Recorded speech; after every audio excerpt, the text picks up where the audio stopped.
Praise the lord. ఈరోజు దేవుని వాగ్దానము. దుర్జనులను చూచి మత్సరపడకుము, వారి సహవాసము కోరకుము. సామెతల గ్రంథము 24 అధ్యాయం 1వ వచనం. ఈ వాక్యం ద్వారా మనం తెలుసుకోవాల్సిన విషయం ఏంటంటే, కొన్నిసార్లు చెడ్డవారిని చూసినప్పుడు మంచివారికి వ్యసనం కలుగుతుంది. వారు చెడు పనులు చేస్తున్నప్పటికీ బాగా ఎదిగిపోతున్నారని, మేలులు పొందుతున్నారని, గొప్ప గొప్ప స్థానాలకు వెళ్ళిపోతున్నారని చాలాసార్లు వ్యసనపడుతూ ఉంటారు. ఇంత నీతిగా బ్రతుకుతున్నా మా జీవితాలు ఇలానే ఉండిపోయాయని మత్సరపడుతూ ఉంటారు. అలా వ్యసనపడద్దు. భక్తిహీనులు కాలు జారే చోట ఉన్నారని బైబిల్ చెప్తుంది కదా.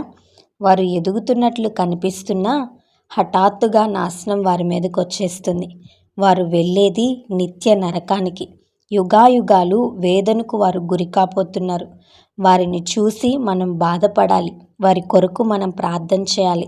వారిని రక్షించమని దేవుణ్ణి వేడుకోవాలే తప్ప వారిని చూసి వ్యసనపడకూడదు.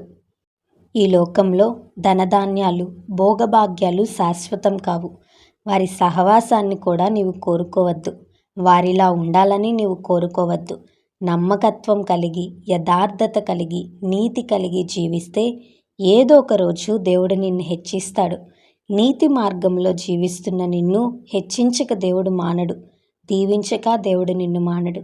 లోక సంబంధమైన పాపపు మార్గంలో వెళ్ళి, అన్యాయపు మార్గంలో వెళ్ళి అభివృద్ధి చెందాలని నీవు అనుకోవద్దు.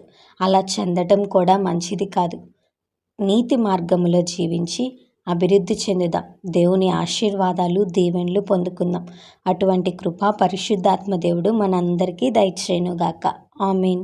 ఈ వీడియో మీకు దీవెనకరంగా, ఆశీర్వాదకరంగా అనిపించినట్లయితే లైక్ చేయండి, షేర్ చేయండి, కామెంట్ చేయండి, సబ్స్క్రైబ్ చేసుకోండి. మీ ప్రార్థన అవసరతలను మాకు కామెంట్ రూపంలో తెలపండి. మీ కొరకు తప్పక ప్రార్థిస్తాం. God bless you.